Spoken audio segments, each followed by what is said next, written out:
lamentavelmente, nos escucha algum ponência. Nós averwacht, em todo caso, que você vai ter manejo que tem afspraken duidelijk como se toma lugar, para o que trata manejo, nós também que nada a hora anunciar e, sin embargo, nós também sabemos que tem 3 fases que vamos atender com ele, de caso aqui promete que vai over na duna e amnistia aqui general. Uno, e primordialmente, nós não escutamos nesta papia de ser a fronteira. Como nós também evitar que desde 1 de julho, maneira que ela anunciar, que está conta pessoal que chega 1 de julho, que nós será nas fronteiras, procurar para ter equipo, procurar para ter personal, que não tem tratamento mais, de caso aqui via Lama, para o que trata, estão que chega ilegal de nos isla. Semana passada, nós volve outro boto que está encontrar quebrar, de nos costa caminha com maneira nossa visa e nossa fração de PPA e promete como plataforma país a moça que praticamente tur semana bota embarco na 30 anos Aruba que to vai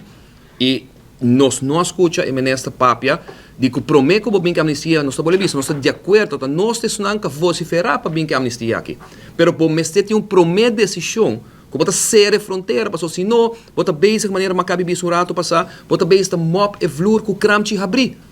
passou para bota basic que te conta pessoal que te promete que Juli na Aruba de 2025 pero mientras tanto pode não seguir 30 ilegal não seguir 30 e bom não tem controle nem para o que trata da costa nem na aeroporto para evitar que o gente não vai overstay aqui na Aruba troba queda na Aruba maneira que o binta toma lugar pior ainda nós apresentamos uma emenda e a tropa nós também outro falho de manejo que eu anunciado ainda vou para criar fundo adicional claro bom se você pegar de mais ou menos 10 mil gente que está ilegal você pegar de mais que 10 milhões florim extra na entrada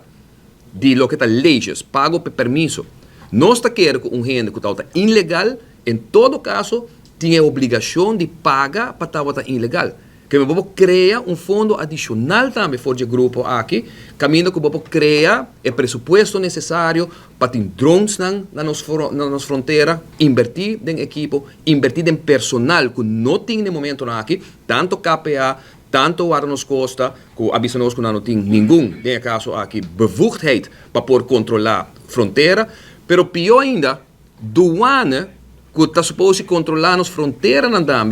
também alagaçar mediante um sindicato que tem praticamente 5 anos que não nota exercer o trabalho de controlar as fronteiras.